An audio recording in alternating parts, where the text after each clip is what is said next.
Totoo yung sinasabi ni Glenn Chong, mga kababayan. Hindi maitatago ni Marcos Jr. to na tumotodas nga daw si Pangulong Bongbong Marcos ng pagka daw pong bumaba sa pwesto.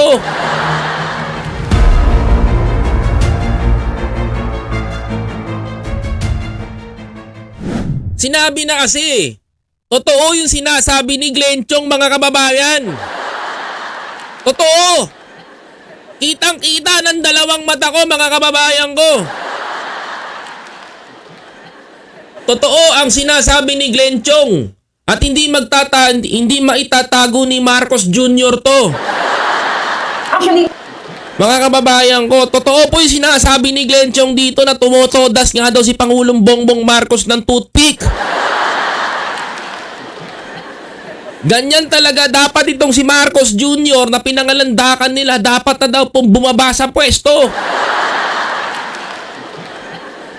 Kundi ba naman mga tangat kalahati ito, sinong ipapalit nyo? Si Tambaloslos? Di ba? Mga kababayan, tama yung sinasabi ng tatlong itlog na to. Di ba? Mukha pa lang, hindi naman magkakatiwalaan. Ito yung mga reliable sources ng mga kamag-anak nyo. Nakapagchinika sa inyo sa US, pinaniniwalaan nyo.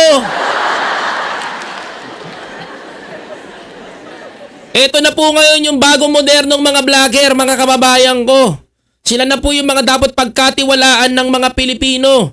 Sa mukha pa lang, hindi mo na mapagkakatiwalaan dahil mukha ng dorobo. Effect sa mga supporter nila yon. Gwapo pa rin si Glenn Chong kahit mukha ng kabayo. Effect din sa mga supporter ni Sasyon. Bakit, mga kababayan ko, kahit sinabihan ni TP na pulubi na ngayon to. Effect din sa mga hitadjans yun. Bakit? Kahit sabihin mong pangit si Maharlika, sabihin nila, mga kababayan ko, may alindog naman to. Yan na po ang modern na galawang ng mga bagong dorobo.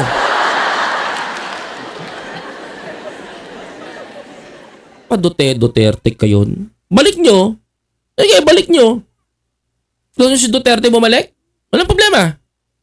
Gusto nyo bumalik si PDC Digong? Wala lang problema. Balik nyo ang presidente. Sige. Balik nyo ang presidente. Diba?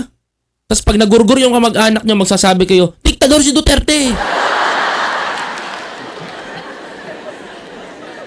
Balik nyo! Balik nyo ulit! Gusto nyo maging presidente si Duterte? O di pasan nyo yung charter change para makatakbo ng prime minister si Duterte. Di ba? Ganong kadali, mga kababayan ko. Di ba, mga kababayan ko? Ganong kadali. Di ba? Ganyan. Ganyan ang mga mukha ng dapat na pinagkakatiwalaan nyo.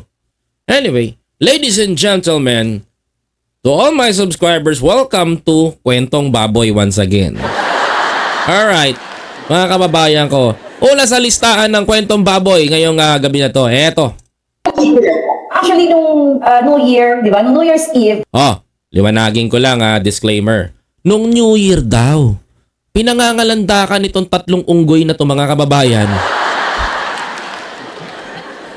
Nung New Year daw, pinangangalandakan ng tatlong unggoy na to na si Pangulong Bongbong Marcos daw ay hindi daw mapakali, mga kababayan ko, at hindi sila makaget over sa kasinungalingan na naman nila na pinapakalat sa social media.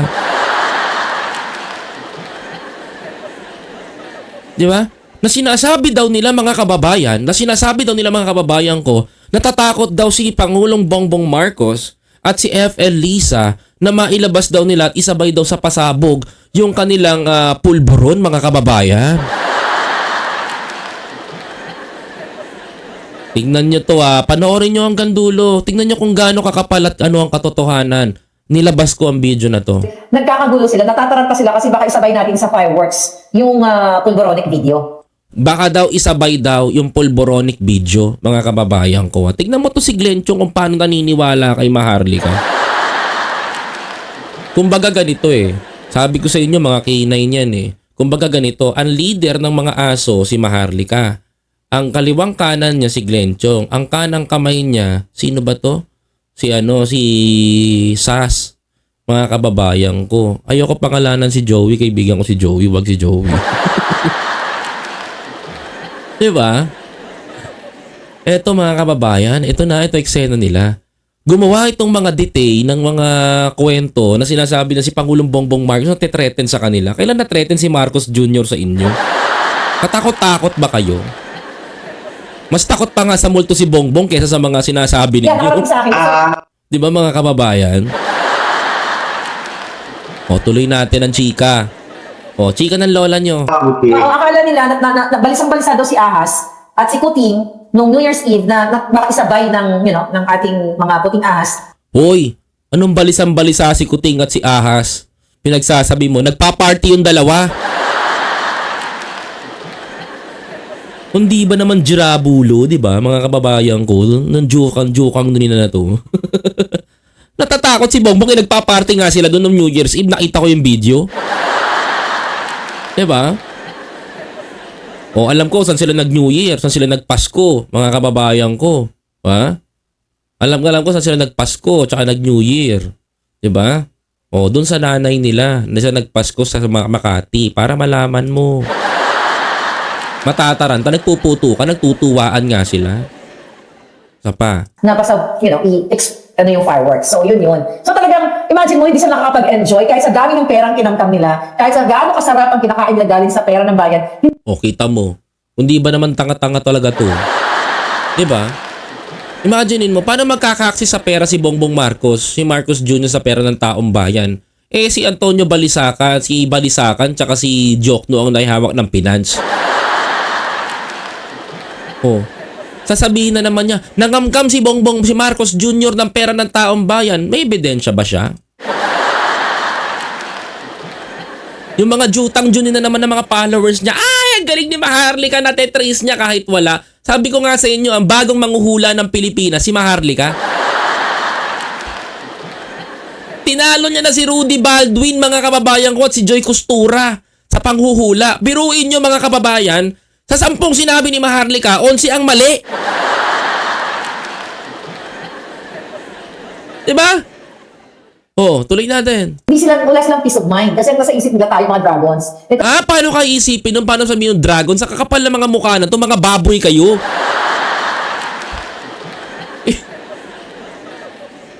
Huwag mo ihana yan sarili mo sa mga dragon. Diba? Maituturing kayong baboy.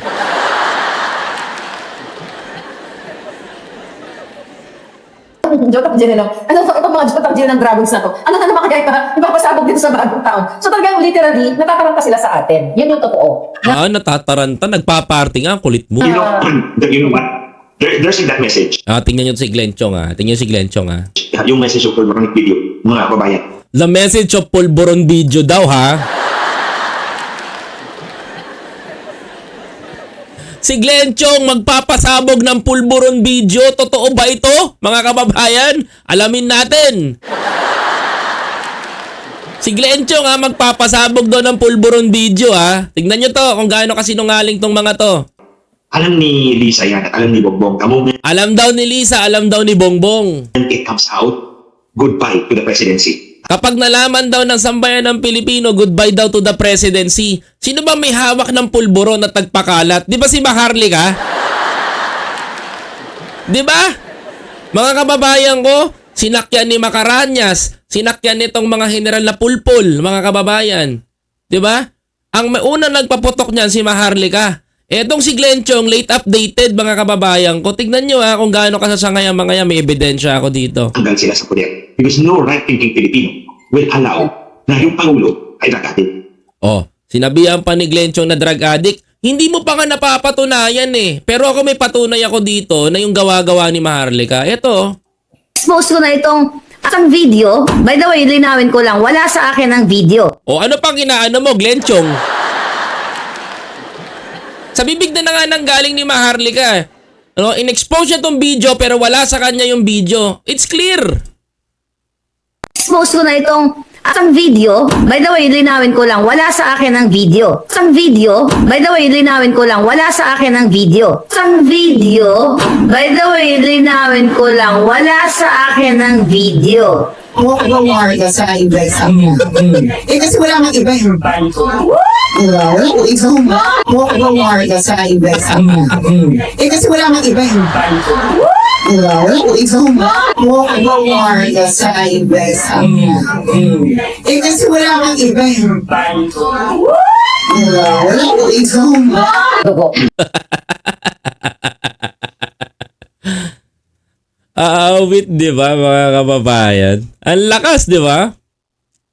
Oh, itong si Glenn Chong, sinasakyan yung video na sinasabi ni Maharlika na meron daw si Maharlikang mailalabas na video na nagpupulburon si Bongbong. Ito naman si Glenn Chong, mukhang hindi updated kay Maharlikang nadulas na. Ano to sinabi ni Maharlika? Oh. Expose ko na itong at ang video, by the way, linawin ko lang, wala sa akin ang video. Oh, wala nga sa kanya ang video. Paano siya maglalabas ngayon ng video, mga kababayan? Lintik na. O, di ba? Pinasakay niyo ang mga Pilipino, pinainit niyo yung issue, pinainit niyo yung kaputukan ng ano. Tapos in the end, wala pala kayong hawak na video. Pag wala talagang hawak na video, manahimik, mga kababayan. Ganun lang naman kadali yun, di ba? Hindi sasabihin natin ganito. At ang video, by the way, linawin ko lang, wala sa akin ang video. Wala sa kanya ang video. At ang video, by the way, linawin ko lang, wala sa akin ang video. walk the warga sa iba sa Eh kasi wala mang iba yung wala ko ikaw Lupit ni Sasho, lakas sumipsip, no? Bongbong Marcos lang ang malakas, wala nang iba. walk the warga sa iba sa Eh kasi wala mang iba yung wala ko ikaw walk the warga sa iba sa Eh kasi wala mang iba yung wala ko ikaw Dugo. pero you know what? Doon lang sa issue ng bombing at ng Ayan, mga kababayan.